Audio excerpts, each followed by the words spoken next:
श्री गणेशाय नमः। गणेश महाराज की जय। गणेश जी रिद्धि सिद्धि के दाता और विघ्न विनाशक देवता है, जो पूजा अर्चना से प्रसन्न होकर भक्त की हर बाधा को दूर कर सुख सौभाग्य और धन धान्य के भंडार भर देते हैं। उनकी दयाशीलता व दानशीलता को लेकर काफी कथाएं भी प्रचलित। तो भक्तों, आज हम सुनेंगे बुधवार के दिन गणेश जी की चमत्कारिक कथा, जिसके सुनने मात्र से ही सभी मनोकामनाएं पूरी होती हैं, क्योंकि गणेश जी सर्व पूज्य देवता हैं और सभी मनोकामना पूर्ण करने वाले देवता हैं। इसलिए बुधवार के दिन इनकी इस कथा का श्रवण अंत तक अवश्य करना चाहिए। इससे गणेश भगवान कृपा सदैव बनी रहती है और गणेश भगवान आपका घर सुख सौभाग्य से भर देंगे। जो भी उनकी इस कथा का श्रवण करेगा उसकी सभी मनोकामनाएं पूरी होंगी। तो भक्तों, चलिए सुनते हैं गणेश जी की बहुत ही दुर्लभ कथा। एक बार भगवान गणेश बाल रूप में चुटकी भर चावल और चम्मच में दूध लेकर पृथ्वी लोक में निकले। वे सबको अपनी खीर बनाने को कहते जा रहे थे, पर सबने उनकी बात को अनदेखा किया। इसी दौरान एक गरीब बुढ़िया ने उनकी खीर बनाना स्वीकार कर एक भगोना चूल्हे पर चढ़ा दिया।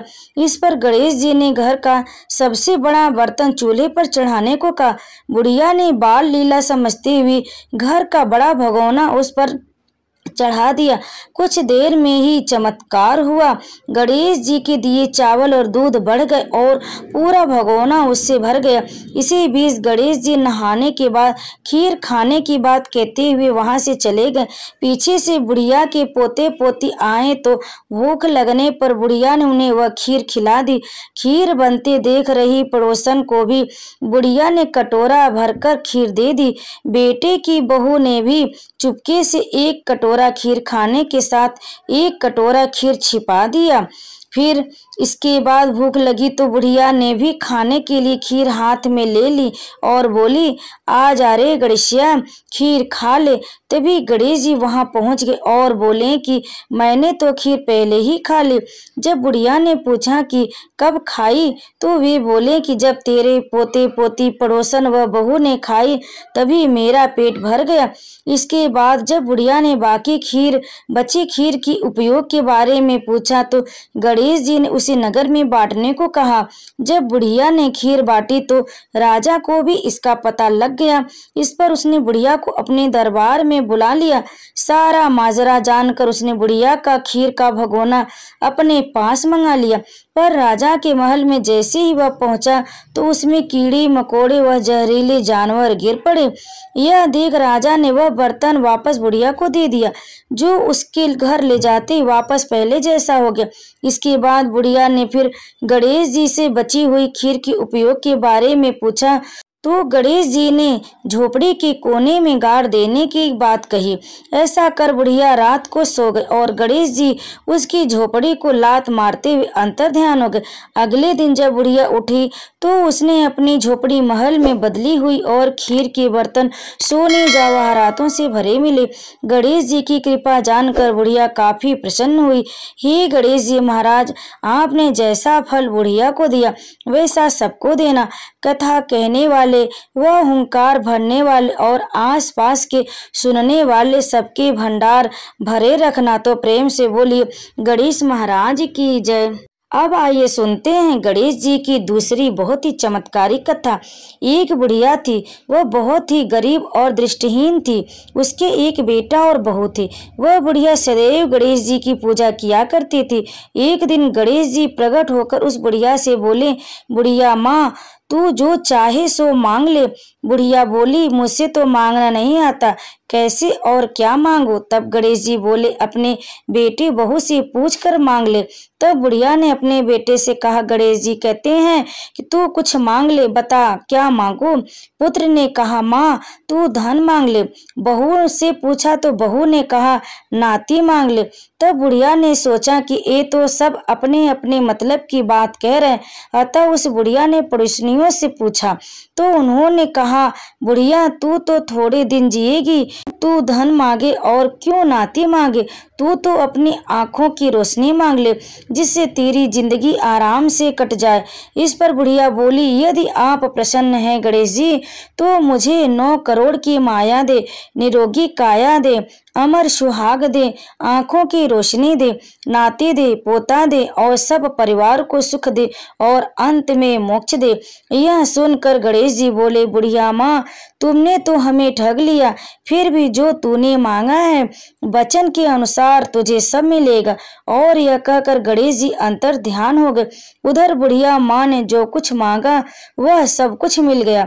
हे गणेश जी महाराज, जैसे तुमने उस बुढ़िया माँ को सब कुछ दिया वैसे ही सबको देना। तो प्रेम से बोलिए गणेश महाराज की जय। विघ्नहर्ता गणेश को बुद्धि, विवेक और धन का स्वामी कहा जाता है।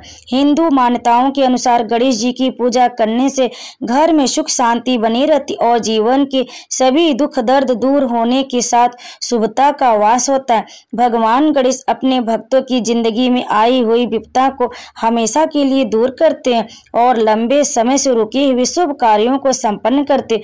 किसी भी पूजा में सबसे पहले गणेश जी की आरती की जाती है, उनके नाम का स्मरण किया जाता है और बिना गणेश जी की कथा कहे कोई भी पूजा अधूरी मानी जाती है। आज हम आपके लिए गणेश जी की कथा लेकर आए हैं जो हर एक पूजा में सुनी जाती है। पौराणिक कथाओं के अनुसार एक गांव में एक विधवा अपनी बहू के साथ रहती थी। उसकी बहू मंद बुद्धि थी जो अपनी भूख बर्दाश्त नहीं कर पाती थी और हमेशा खाने के लिए उतारू रहती थी। वह सबसे पहले उठकर खाना खाती थी, फिर घर के बाकी काम किया करती थी। एक दिन विधवा ने अपने घर में पूजा करवाने का सोचा, लेकिन वह थोड़ी परेशान थी क्योंकि उसकी बहू अगली सुबह उठते खाने के लिए दौड़ेगी और पूजा के लिए बनाए गए पकवान को जूठा कर देगी। अपनी बहू को पूजा के लिए बनाए गए पकवान से दूर रखने के लिए विधवा ने एक तरीका निकाला। पूजा वाली सुबह उसने एक मटका लिया और उसके नीचे एक छेद कर दिया और अपनी बहू से बोली कि आज पूजा है, इसलिए खाना खाने से पहले पानी भर के ले आओ। बहू भी चालाक निकली। उसने देख लिया कि विधवा ने मटके के नीचे छेद कर दिया, इसलिए वह अपने साड़ी में आटा बांधकर पनघट पर चली गई। वहां उसने आटा निकाला और कुएं के पानी की मदद से बाटियां बनाने लग गई। कुएं के पास ही एक शमशान घाट था जहां चिता जलाई जा रही थी। बहू ने अपनी आंच में अपनी बाटियां सेक ली। उसकी बाटियां सूखी थी तो वह पास में ही गणेश जी के मंदिर चली गई जहां गणेश जी को किसी ने चोला चढ़ाया हुआ था। उसने देखा कि गणेश जी की तोंत पर घी लगा हुआ है। उसने उस घी को अपनी बाटी पर लगा लिया और उसका भोग गणेश जी को लगाकर वह बाटी खा ली और घर वापस चली आई। बहू की इस हरकत पर गणेश जी को बहुत गुस्सा आया और उन्होंने गुस्से में अपने नाक पर उंगली चढ़ा ली। जब गांव वालों ने देखा कि गणेश जी ने अपने नाक के ऊपर उंगली चढ़ा लिया है तो उन्हें मनाने के लिए बहुत जद्दोजहद किया गया, लेकिन गणेश जी ने अपनी उंगली वापस नहीं उतारी। जब यह बात राजा को पता चली तो राजा ने बड़े बड़े पंडितों और ज्योतिषों को बुलवाया और हवन करवाया, लेकिन गणेश जी फिर भी नहीं माने। सब बहुत चिंतित थे। राजा ने पूरे गांव में यह ऐलान करवा दिया कि जो भी इंसान गणेश जी की नाक पर से उंगली हटाने में सफल होगा उसे इनाम के तौर पर 5 गांव दिया जाएगा। गांव के सभी लोग गणेश जी को मनाने में लग गए, लेकिन गणेश जी माने ही नहीं और अपनी उंगली चढ़ाए रखे। अंत में विधवा की बहू बोली कि अगर सब उसे आज्ञा दे तो वह गणेश जी की उंगली हटा सकती है। उसकी बात सुनकर विधवा हंसने लगी और बोली कि जब बड़े बड़े विद्वान कुछ नहीं कर पाए तो वह कैसे गणेश जी को मना पाएगी। किसी ने बोला कि जब सब लोगों को मौका मिला तो उसे भी एक मौका मिलना ही चाहिए। फिर सभी लोग बहू को एक मौका देने के लिए मान गए, लेकिन बहू ने एक शर्त रखी कि उसने कहा कि उसके घर से लेकिन मंदिर तक पर्दा बांधा जाए। जब लोगों ने सोचा कि इतना कुछ तो हो ही चुका है तो पर्दा बांधने में क्या जाता है, बहू के कहे अनुसार उसके घर से लेकर मंदिर तक पर्दा लगाया गया। बहू ने अपना दिमाग लगाया और वह अपने पेटीकोट में मोंगरी छिपाकर मंदिर चली गई। मंदिर जाकर उसने गणेश जी से बोला कि मैंने आपके तोंद से जरा से घी क्या ले लिया, आपने अपने नाक पर उंगली चढ़ा ली। अब नाक पर से उंगली हटा रहे हो या दूं एक मोंगरे कि अभी आपके टुकड़े टुकड़े हो जाएंगे। बहू की यह चेतावनी सुनकर गणेश जी थोड़ा डर गए और उन्होंने सोचा कि यह तो पूरी पागल, कहीं सच में यह मुझे मोंगरी ना मार दे। गणेश जी ने बिना सोचे समझे अपनी नाक पर से उंगली हटा दी, जिसे देखकर गांव वाले वापिस खुश हो गए और बहू का जयकारा करने लगे। राजा के ऐलान के मुताबिक बहू को 5 गांव इनाम में दिया गया। यह कथा सुनकर लोग गणेश भगवान से यह मांगते हैं कि वह भी उस बहू की तरह सबकी बात मान जाए और सबकी मनोकामना पूरी कर दे। तो प्रेम से बोलिए गणेश महाराज की जय।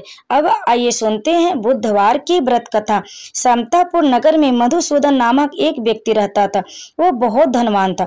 मधुसूदन का विवाह बलरामपुर नगर की सुंदर लड़की संगीता से हुआ था। एक बार मधुसूदन अपनी पत्नी को लेने बुधवार के दिन बलरामपुर गया। मधुसूदन ने पत्नी के माता पिता से संगीता को विदा कराने के लिए कहा। माता पिता बोले, बेटा आज बुधवार को किसी भी शुभ कार्य के लिए यात्रा नहीं करते, लेकिन मधुसूदन नहीं माना। उसने ऐसी शुभ अशुभ की बातों को न मानने की बात कही।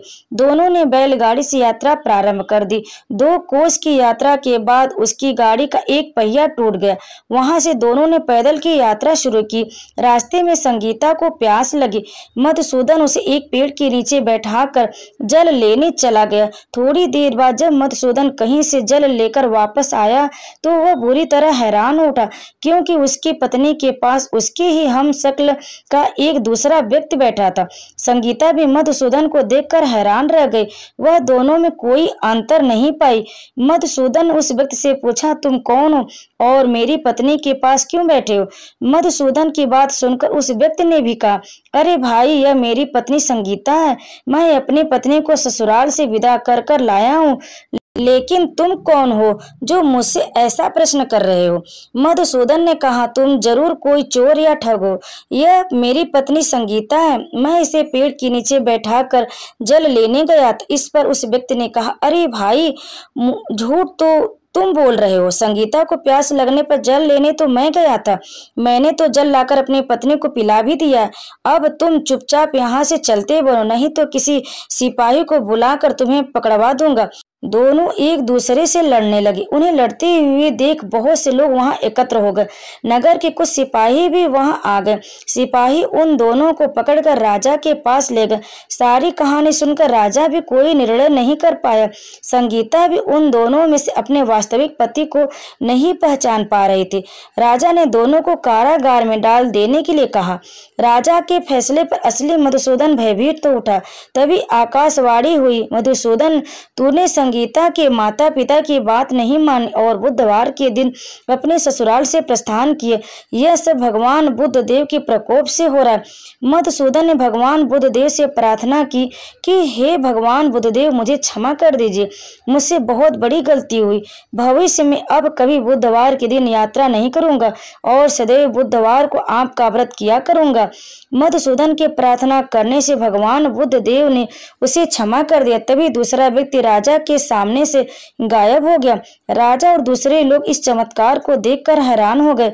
भगवान बुद्ध देव की इस अनुकंपा से राजा ने मधुसूदन और उसकी पत्नी को सम्मान पूर्वक विदा किया। कुछ दूर चलने पर रास्ते में उन्हें बैलगाड़ी मिल गई। बैलगाड़ी का टूटा हुआ पहिया भी जुड़ा हुआ था। दोनों उसमें बैठकर समतापुर की ओर चल दिए। मधुसूदन और उसकी पत्नी संगीता दोनों बुधवार को व्रत करते हुए आनंद पूर्वक जीवन यापन करने लगे। इस तरह भगवान बुद्ध देव की कृपा से उनके यहाँ खुशियां बरसने लगी। इस तरह जो स्त्री पुरुष विधिवत बुधवार का व्रत करके व्रत कथा सुनते हैं, भगवान बुद्ध देव उनके सभी कष्ट दूर करते हैं। तो प्रेम से बोलिए बुद्ध देव महाराज की जय, गणेश महाराज की जय, गजानन की जय। कथा को अंत तक सुनने के लिए आप लोगों का बहुत बहुत धन्यवाद भक्तों। अगर आपको हमारी यह कथा पसंद आई हो तो वीडियो को लाइक शेयर कमेंट में गणेश भगवान की जय अवश्य लिखिए और हमारे चैनल को सब्सक्राइब जरूर करें। आप सभी पर गणेश भगवान की कृपा सदैव बनी रहे। श्री गणेशाय नमः।